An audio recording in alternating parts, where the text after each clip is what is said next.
Bonjour à vous, bien-aimés dans le Seigneur. Nous nous retrouvons encore sur notre chaîne Mesa TV, Source Abondante, pour encore une fois trouver l'occasion d'un plein moment d'édification et de bénédiction, toujours à travers la parole de Dieu, dans le programme spécial que nous avons dénommé Saison de vie, autour cette fois-ci du thème particulier, quand la puissance de Dieu se déploie dans notre faiblesse.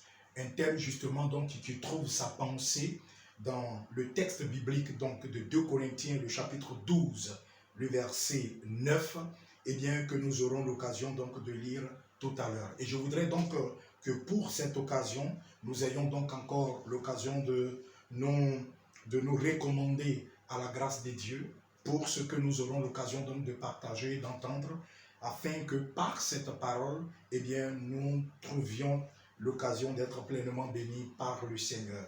Prions donc ensemble. Seigneur, nous te bénissons et nous te rendons grâce pour ce moment, pour l'opportunité qui nous est donnée encore une fois, dimanche 10 mai, de nous retrouver autour de ta parole. Un rendez-vous dominical particulier autour, Seigneur notre Dieu, de ta volonté, afin qu'au moyen de ce qui est écrit, Seigneur, tu viennes encore une fois bénir et nous faire du bien.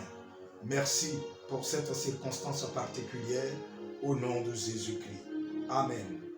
Je voudrais donc qu'aujourd'hui encore, nous plongeons nos regards dans la parole de Dieu, comme nous avions donc l'occasion de nous retrouver les dimanches précédents sur notre chaîne Mesa TV, Source Abondante, pour partager encore une fois la parole de Dieu. Et donc, je le disais tantôt, le texte de référence que nous aurons donc l'occasion de partager et donc de méditer est 2 Corinthiens, le chapitre 12, le verset 9. Et voici donc ce qui est écrit. La Bible dit, « Et il m'a dit, ma grâce te suffit, car ma puissance s'accomplit dans la faiblesse. Je me glorifierai donc bien plus volontiers de mes faiblesses, afin que la puissance de Christ repose sur moi. » Eh bien, c'est une merveilleuse déclaration biblique à partir de laquelle, eh bien, je voudrais ensemble, dans ce programme dénommé Saison de vie, eh bien, à partir de ce texte-là, nous tirons un thème important que nous avons déjà annoncé quand la puissance de Dieu se déploie dans votre faiblesse. Je voudrais vous dire une chose. S'il y a, eh bien, une chose dont nous devrions en être conscients, eh bien, c'est bien nos faiblesses. Quelqu'un a dit qu'il y a des domaines, eh bien, où l'on n'est tout simplement pas excellent et dans lesquels l'on n'est absolument pas à la hauteur, n'est-ce pas, donc des attentes des autres. Et cela se découvre parfois à travers nos échecs, à travers nos insuccès, nos humiliations, etc., qui plus ou moins, eh bien, révèlent nos faiblesses. Eh bien, nous avons tous, autant que nous sommes, eh bien, nous avons tous des faiblesses. Et ces faiblesses sont multiples. Elles peuvent être de nature physique, émotionnelle, intellectuelle et spirituelle. Parfois des circonstances indépendantes donc de notre volonté, telles que des problèmes financiers ou relationnels, peuvent nous affaiblir et constituer des faiblesses. Et donc en général, nous les nions, évidemment, parfois nous les défendons, nous excusons nos faiblesses, parfois nous cachons nos faiblesses, ou encore elles nous mettent justement donc en colère, elles nous plongent dans la frustration. Vous savez, une faiblesse telle que l'apôtre Paul le disait dans le texte que nous venons de lire, celui de 2 Corinthiens, le chapitre 12, le verset 9, eh bien, cette faiblesse, une faiblesse donc, que Paul considère ici comme étant une écharde, selon bien sûr l'expression qu'il emploie, n'est pas un péché, n'est pas un vice ou un défaut de caractère que nous pouvons changer, comme l'alcoolisme ou l'impatience, etc. Non, l'écharde dont Paul parle ici, qui est en fait une faiblesse, eh bien, fait référence à une limite dont nous avons hérité et que nous ne pouvons pas, évidemment, donc changer. Elle peut être physique, comme un handicap, une maladie chronique, un manque naturel comment on appelle, de capacité émotionnelle, un traumatisme, un souvenir douloureux de caractère particulier, etc., etc., ou une disposition héréditaire ou intellectuelle.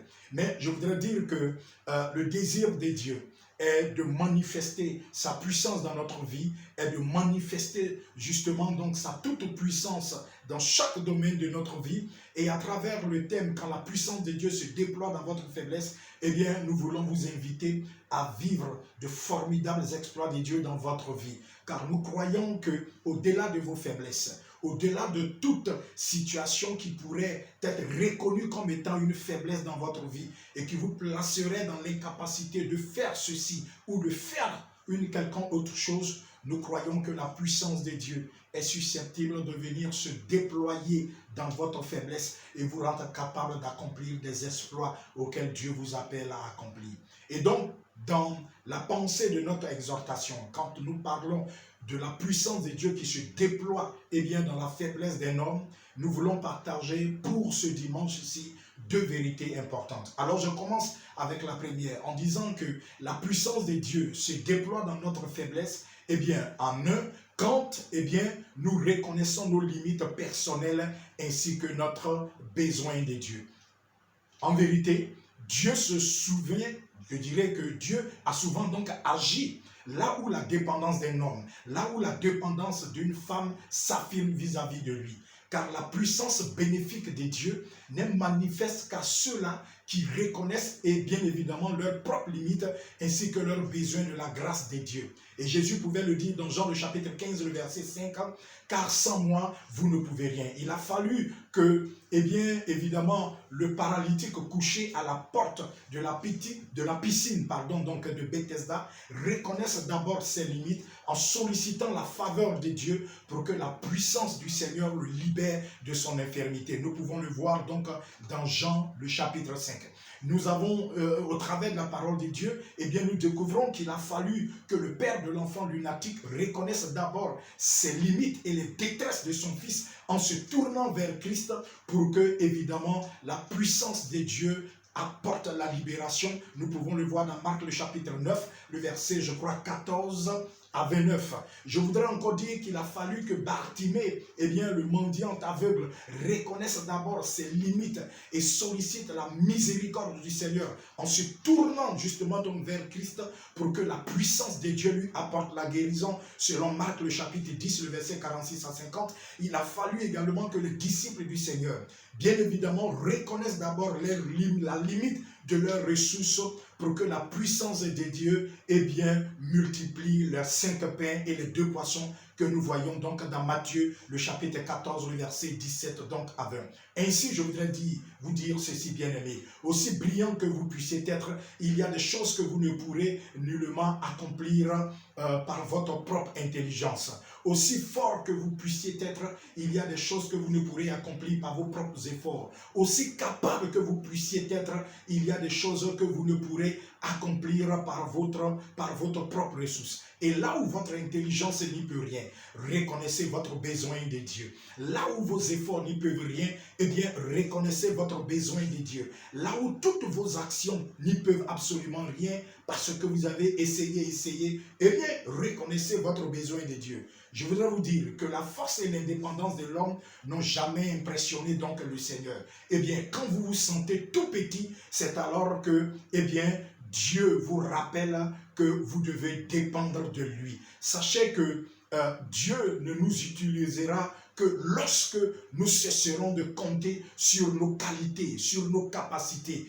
Dieu serait-il, on pourrait se demander en disant, Dieu serait-il contre tout cela? Je dirais absolument pas. Mais Dieu voudrait que tout simplement nous nous appuyons sur lui. Car la puissance de Dieu qui sauve une vie, qui guérit une vie, qui transforme une vie, qui délivre une vie, qui élève une vie, qui bénit une vie, n'est pas pour les personnes indépendantes de Dieu, mais bien plus pour les personnes dépendantes de Dieu. Et l'une des tromperies du diable à ce niveau, consiste à faire croire que l'intelligence justement donc de l'homme suffit, que les efforts de l'homme suffisent, que vos potentiels suffisent, que les relations que nous pouvons avoir suffisent, que vous vous suffisez et que vous pouvez rester autonome vis-à-vis de Dieu et être à la hauteur de toutes vos attentes. C'est un mensonge. Laissez-moi vous dire ceci. dans votre quête justement donc d'épanouissement, sachez qu'il y a des choses que vous ne pourrez absolument pas obtenir durablement sans Dieu. Des exploits, eh bien, que vous ne pourrez vivre sans le concours de la main puissante de Dieu. Des batailles, eh bien, personnelles dont vous ne pourrez vous ne pourrez en sortir vainqueur sans Dieu. Des transformations bienheureuses que vous ne pourrez absolument connaître sans Dieu. C'est pourquoi, frère, votre besoin de Dieu pour chaque domaine de votre vie est plus que nécessaire. Vous avez besoin de Dieu pour un mariage heureux. Vous avez besoin de Dieu pour un travail épanoui. Vous avez besoin de Dieu pour une vie joyeuse et prometteuse. Vous avez besoin de Dieu pour sortir de bien des difficultés du moment. Nous devons comprendre ce principe divin qui est le suivant. C'est quand les ressources et la puissance humaine manquent, ou quand on a cessé de compter sur nos propres ressources et notre propre puissance, que Dieu peut le mieux accomplir ses desseins dans votre vie.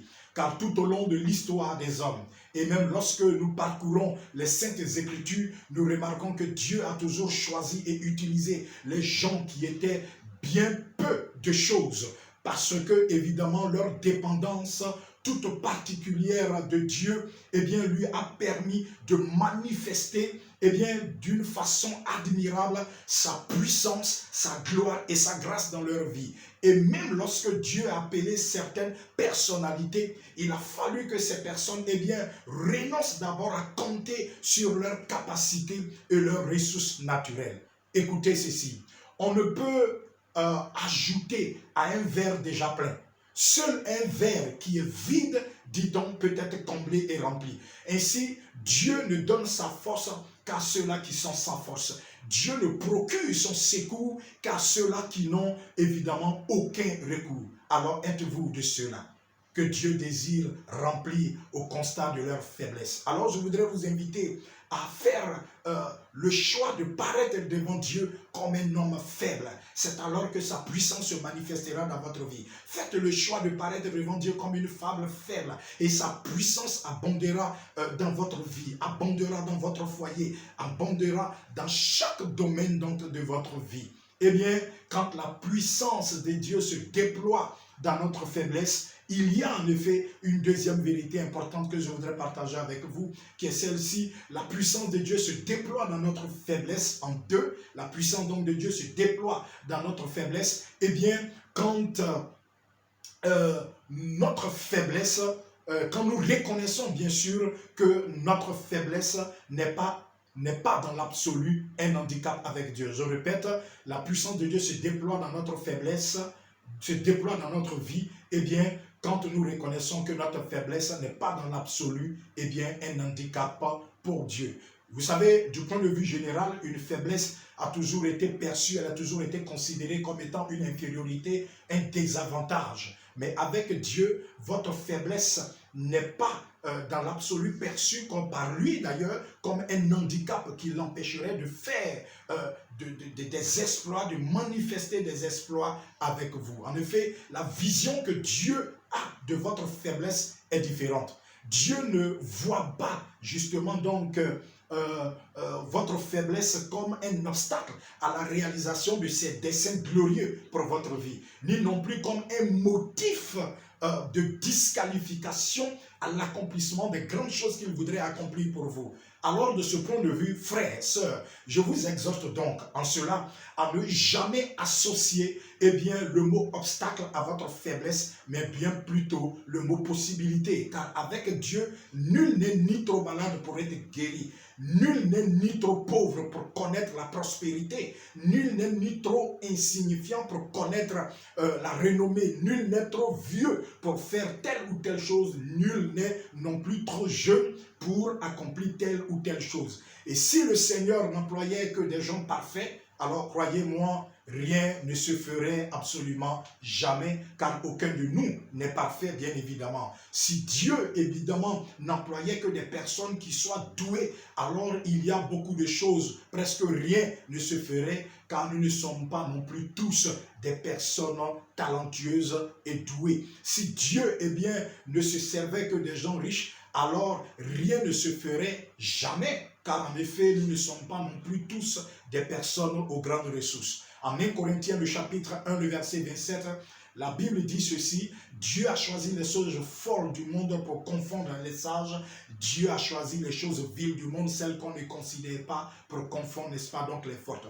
La Bible donc cite en effet, quand nous parcourons la Bible, eh bien, nous voyons qu'elle cite de nombreux exemples qui montrent combien Dieu aime se servir de personnes imparfaites et ordinaires pour accomplir des exploits exceptionnels malgré leur faiblesse. D'ailleurs, Moïse n'avait pas la langue facile et malgré cette faiblesse, Dieu décida de faire de lui un grand leader, selon Exode le chapitre 4, le verset 10 à 12. David également était un jeune berger, novice à l'art de la guerre. Mais malgré cette faiblesse, Dieu fit de lui le héros qui, en définitive, a terrassé le géant Goliath dans la vallée de Télébeth, selon 1 Samuel, le chapitre 17, le verset 23 au verset 57. Esther, justement, nous nous rappelons, était une jeune esclave anonyme en terre étrangère.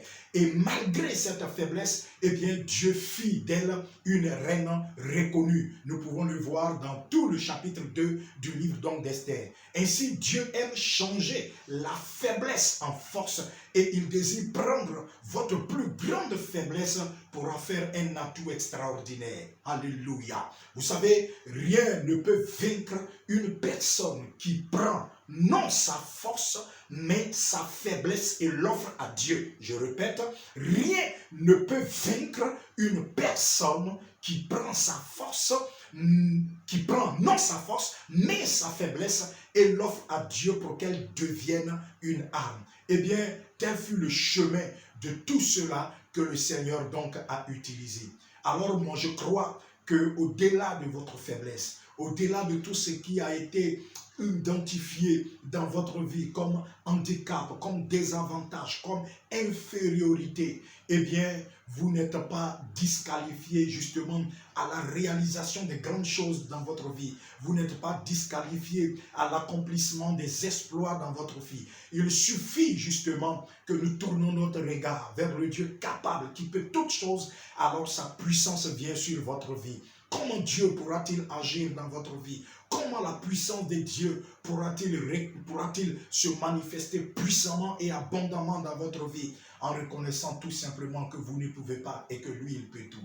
Que vous ne pouvez arriver de votre propre force, mais que par ses forces, vous pouvez arriver. Et c'est dans cette disposition que la grâce et la puissance de Dieu viennent dans votre vie. Je l'ignore les défis auxquels vous êtes confrontés, les luttes dans lesquelles vous êtes absolument. Mais parce que vous avez lutté, et si tant est que vous avez lutté, si tant est que justement donc vous avez consenti des efforts énormes pour ceci ou pour cela, et bien évidemment, Dieu, par sa grâce, est puissant justement donc pour vous bénir. Dieu, par sa grâce, est puissant pour manifester justement donc sa bénédiction dans votre vie. Et c'est pourquoi de là où vous êtes, je crois que Dieu, par sa puissance, peut toucher votre vie, toucher la situation qui vous perturbe en ce moment, apporter la solution justement dans votre état de faiblesse. Qu'est-ce que vous avez à faire? Vous avez simplement tourné vos regards vers lui et lui dire simplement, je ne peux pas, Seigneur, mais toi, tu le peux. Viens et fais-le. Alors, je voudrais que vous vous incliniez avec moi. Et pour tous les défis enregistrés dans votre vie, pour toutes les attentes jusque-là non encore accomplies et pour lesquelles vous reconnaissez votre incapacité, vous reconnaissez votre faiblesse, vous reconnaissez que vous ne pouvez absolument rien. Alors laissons donc la place à Dieu et qu'il vienne jusqu'à vous, qu'il vienne dans ce besoin particulier et qu'il apporte sa bénédiction sur votre vie, qu'il apporte la solution. Prions ensemble de là où vous êtes. Seigneur, nous te bénissons. Tu choisis d'agir pour l'homme faible. Tu choisis, Seigneur, notre Dieu, d'apporter le secours pour la femme sans force et sans ressources. La Bible dit qu'il te plaît de choisir les choses viles pour en faire un sujet d'exploit. Alors à travers, Seigneur notre Dieu, les deux vérités que nous venons de partager, Seigneur, nous voulons reconnaître nos limites personnelles. Nous voulons reconnaître nos incapacités. Et, oh notre Dieu, affirmer pleinement notre besoin de toi, notre besoin de ta grâce, notre besoin de ta puissance, notre besoin de ta présence. Car il est établi que ce que nous ne pouvons, tu le peux amplement. Alors nous t'invitons que là, Seigneur notre Dieu, où il y avait eu des luttes, là, Seigneur notre Dieu, là où il y avait eu des efforts consentis, et que, Seigneur, rien n'avait changé, eh bien, évidemment, nous reconnaissons qu'il te faut toi. Alors, je t'invite dans la vie de cet homme, de cette femme, de cette famille qui aujourd'hui, en ce jour, Seigneur notre Dieu, dans la méditation de ta parole, eh bien, prennent conscience que tu peux tout au-delà, Seigneur notre Dieu, de toutes choses. Alors, au constat de notre faiblesse, viens apporter la solution. Au constat de notre faiblesse, viens manifester ta puissance. Que la gloire te soit rendue pour les situations qui changent. Éternel notre Dieu, pour des portes qui s'ouvrent. Pour, Seigneur notre Dieu, la bénédiction qui entre dans une maison. Béni sois-tu, car le faible est visité, l'homme faible est visité dans sa maison et dans sa famille. Seigneur notre Dieu, la femme faible reçoit, Seigneur notre Dieu, ta grâce de là où elle est. Que la gloire et l'honneur te soient rendus. Merci Seigneur. Amen. Que Dieu vous bénisse et nous voulons vous témoigner tous nos encouragements par la grâce de Dieu. Que la bénédiction du Seigneur soit avec vous. Le dimanche 17, par la grâce de Dieu, eh bien, si le Seigneur le veut, évidemment, nous aurons l'occasion de nous retrouver. N'oubliez donc pas de vous abonner à notre chaîne Mesa TV, de partager cette vidéo à tous vos frères, car la parole de Dieu, eh bien, réclame que nous la partagions. Je l'ai partagée avec vous, partagez-la autour de vous. Que Dieu vous bénisse. Shalom.